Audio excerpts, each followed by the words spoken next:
அன்பர்களே வணக்கம். 2025ஆம் ஆண்டு பங்குனி மாதம்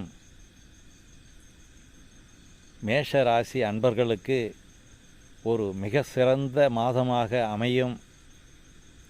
இந்த மேஷராசி அன்பர்களின் ராசி அதிபதியான செவ்வாய் பகவான் காரியஸ்தானமாகிய 3ஆம் இடத்திலே அமர்ந்து பல்வேறு நன்மைகளை ராசியினருக்கு வழங்கப் போகிறார். இதன் மூலம் மேஷராசி அன்பர்கள் சிறந்த பலன்களை அனுபவிக்கப் போகிறார்கள். மேலும் குரு பகவான் உங்களுடைய ராசிக்கு பலம் சேர்க்கக்கூடிய வகையிலே இந்த மாதம் முழுமையாக செயல்பட போகிறார். சனி பகவானும் உங்களுடைய ராசிக்கு நல்ல நிலையை வழங்கக்கூடிய நிலையிலே உள்ளார். மேலும் ராகு பகவானும் உங்கள் ராசிக்கு மேலும் பலு கூட்டக்கூடிய ஒரு சூழ்நிலையிலே அமர்ந்துள்ளார். இவையெல்லாம் இந்த மேஷராசி அன்பர்களுக்கு ஒரு சிறப்பினை தரக்கூடிய ஒரு அற்புதமான ஒரு மாதமாக இது அமைந்திருக்கிறது.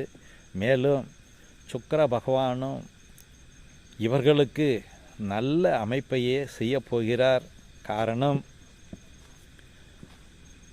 மேஷ ராசிக்கு 2ஆம் இடத்திலே தனஸ்தானத்திலே சுக்கிரனுடைய வீட்டிலே குரு பகவானும் குருவுடைய வீட்டிலே சுக்கிர பகவானும்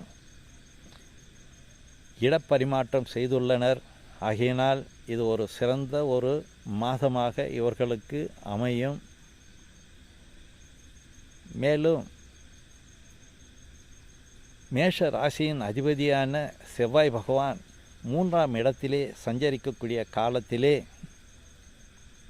ராசிக்கு 6ஆம் இடத்தை பார்ப்பதன் மூலமாக கடன் பிரச்சனை தீரக்கூடிய சூழ்நிலையும், கோர்ட்டு விஷயங்கள் சாதகமாக இவர்களுக்கு அமையக்கூடிய சூழ்நிலையும், வம்பு வழக்கிலிருந்து விடுதலையாகக்கூடிய சூழ்நிலையும், நோய்களிலிருந்து விடுதலை பெறக்கூடிய சூழ்நிலையும் நிச்சயமாக உண்டு. எதிலும் வெற்றி, தொட்டது துலங்கக்கூடிய ஒரு அற்புதமான மாதமாக இந்த மாதம் அமையும். மேலும் ராசிநாதன் 4ஆம் இடத்திலே சஞ்சரிக்கக்கூடிய காலத்திலே ராசிக்கு 7ஆம் இடத்தை ராசிநாதன் பார்ப்பதன் மூலமாக கணவன் மனைவியின் அந்யோன்யம் கூடும். ஒருவருக்கு ஒருவர் புரிந்து கொண்டு நல்ல சுகத்துடன் வாழக்கூடிய சூழ்நிலையும், நல்ல இணக்கமான சூழ்நிலைகளும் ஏற்படக்கூடிய ஒரு அற்புதமான மாதமாக இந்த மாதம் அமைகிறது. அடுத்தாற்போல இந்த ராசிநாதன் செவ்வாயினுடைய பார்வை 9ஆம் இடத்திலும் 10ஆம் இடமாகிய துயில் ஸ்தானத்திலும் அமைகிறது. ஆகையினால் இந்த மாதம் இவர்களுக்கு ஒரு மிக சிறந்த மாதமாக அமைவதில் எந்த விதமான ஐயப்பாடும் இல்லை. ஸோ இந்த ராசிநாதன் நாளிலே இருக்கக்கூடிய நேரத்திலே 7ஆம் இடத்தை பார்க்கிறார், 10ஆம் இடத்தை பார்க்கிறார், 11ஆம் இடமாகிய லாபஸ்தானத்தையும் பார்ப்பதன் மூலமாக எண்ணற்ற பலன்கள் இவர்களுக்கு நடக்கப் போகிறது.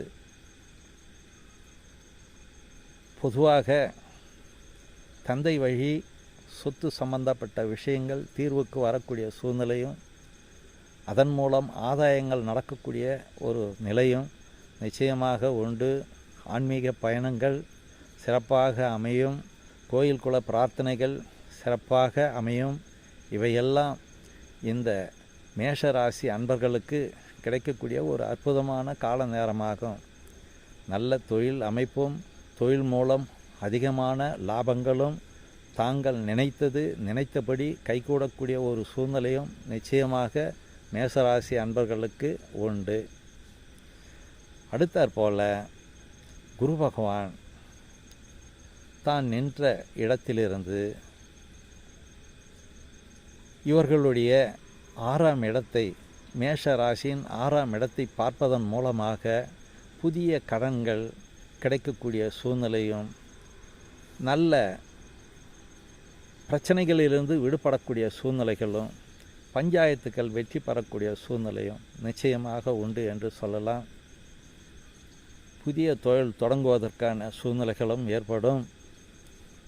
அடுத்தபடியாக குருவினுடைய பார்வை ராசிக்கு 8ஆம் இடத்தின் மீது விழுவதனால் திடீர் யோகம் அதிர்ஷ்டங்கள் மூலமாக இவர்களுக்கு நல்ல பலன்கள் அமைவதற்கான சூழ்நிலைகள் நிச்சயமாக உண்டு.